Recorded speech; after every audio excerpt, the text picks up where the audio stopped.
Bravo Koperasi. Selamat bertemu dengan saya Muhammad Azhar. Kali ini kita akan membahas tentang diversifikasi usaha koperasi.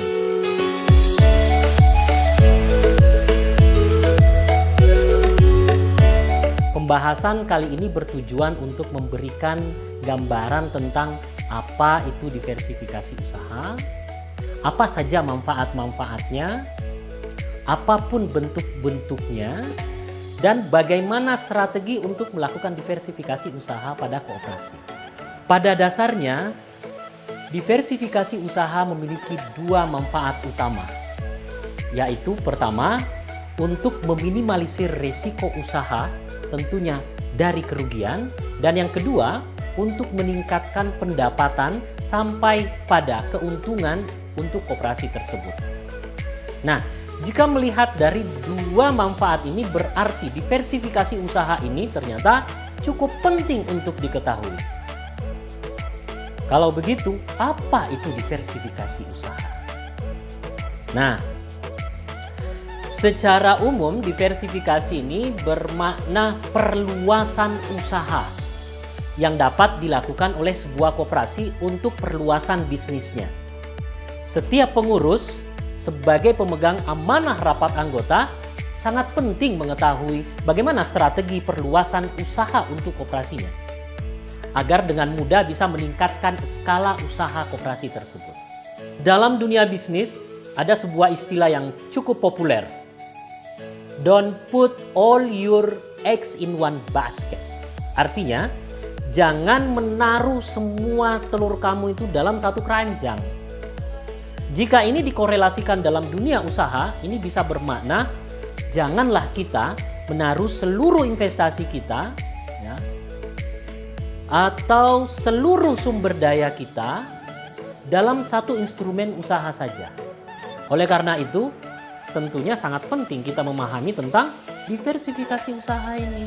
Diversifikasi adalah bagian daripada strategi koperasi untuk meningkatkan pendapatannya, penjualannya dengan produk atau jasa baru dan pasar atau market yang baru.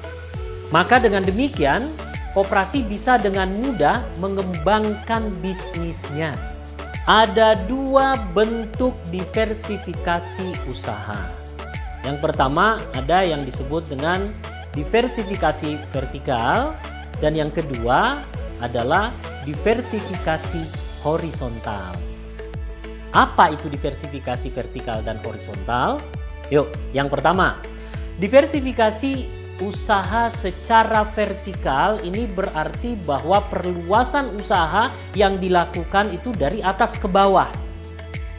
Di mana sebuah koperasi ini melakukan perluasan usahanya dengan memasarkan produk-produknya. Ya, ini contoh sebuah koperasi memasarkan produknya yang bersumber dari anggota itu kepada pasar baru. Contohnya, sebuah koperasi kopi misalnya. Koperasi kopi, pelayanan utamanya adalah pengolahan hasil kopi, hasil pertanian kopi. Kopi-kopi ini bersumber dari anggota-anggotanya. Di sana ada beberapa jenis pengolahan-pengolahan yang kemudian setelah pengolahan ini dipasarkan oleh koperasi. Nah, bisa saja koperasi melakukan strategi diversifikasi vertikal ini dengan membuat kemasan-kemasan atau jenis-jenis produk berupa kopi, baik itu kopi yang siap guna atau siap minum itu ke warung-warung kopi atau coffee shop. Ya, ini secara vertikal. Bisa saja koperasi kopi ini itu membuat coffee shop juga sebagai saluran pemasaran dari hasil olahan kopi dari koperasi tersebut. Ini yang pertama. Yang kedua, diversifikasi secara horizontal.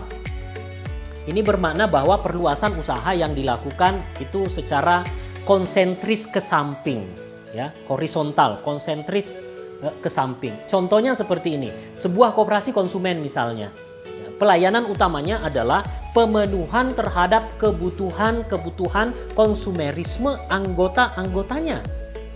Nah, maka koperasi ini yang mungkin tadinya hanya memiliki swalayan atau minimarket atau toko retail saja, tetapi dengan menggali potensi-potensi market yang ada dari anggotanya sebagai konsumen, maka koperasi ini bisa meluaskan usahanya dengan memiliki unit-unit usaha baru. Seperti misalnya punya restoran. Karena ternyata anggota-anggotanya juga ini membutuhkan kebutuhan kuliner. Atau misalnya koperasi ini membuat usaha perluasan usaha berupa laundry misalnya, ya. Karena ini juga bagian daripada kebutuhan anggotanya. Atau misalnya rental mobil misalnya, ya itu bisa saja. Nah, inilah dua bentuk daripada diversifikasi usaha. Selanjutnya, beberapa strategi diversifikasi usaha yang dapat dilakukan oleh koperasi. Yang pertama, koperasi dapat mengakuisisi usaha anggota menjadi unit baru atau usaha baru di dalam koperasi. Nah, ini misalnya jika ada usaha anggota yang ternyata usaha tersebut dapat melayani kebutuhan anggota, maka koperasi ini bisa saja membeli usaha anggota tersebut atau menghitung valuasi dari usaha anggota ini kemudian dikonversi menjadi penyertaan modal anggota. Ya. Nah, ini bisa dilakukan oleh semua jenis koperasi. Ini yang pertama. Yang kedua, koperasi dapat melakukan pengembangan unit baru atau pengembangan usaha baru, ya, dengan investasi dari koperasi tersebut. Nah, perbedaan dari strategi yang pertama dan yang kedua ini, jika melakukan pada strategi pertama bahwa koperasi tidak mesti harus memulai dari nol. Tapi jika koperasi melakukan pengembangan unit atau usaha baru, koperasi ini harus memulainya dari nol, dari awal. Nah, strategi yang ketiga adalah strategi kemitraan. Koperasi bisa bermitra dengan anggotanya untuk mengembangkan unit baru atau koperasi bisa bermitra dengan koperasi yang lain. Misalnya seperti ini, sebuah koperasi konsumen. Ternyata setelah diriset kebutuhan anggota, ada beberapa anggota yang bisa menjadi supplier, yang bisa menjadi pemasok daripada kebutuhan-kebutuhan koperasi tersebut untuk dipasarkan kepada anggotanya. Atau misalnya koperasi bermitra dengan sesama koperasi. Misalnya koperasi produksi, ya, yang memproduksi produk-produk yang kemudian bisa bekerja sama dengan koperasi yang lain untuk membuat toko misalnya, ya. Ini bisa saya misalkan koperasi kopi tadi itu, ya. Koperasi kopi ini pengelolaan kopinya sebagai koperasi produksi, kemudian ada koperasi konsumen, mereka bekerja sama untuk membuat kopi shop. Maka supply dari kopi ini bisa dari koperasi produsen tersebut, kemudian koperasi konsumen ini yang mengelola pada aspek pemasarannya.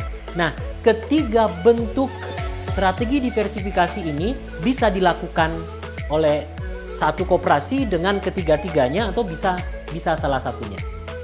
Akhirnya kawan-kawan kooperator sekalian, demikian pembahasan kita kali ini tentang diversifikasi usaha koperasi. Semoga bermanfaat dan bisa diaplikasikan di koperasi kita masing-masing. Bravo koperasi!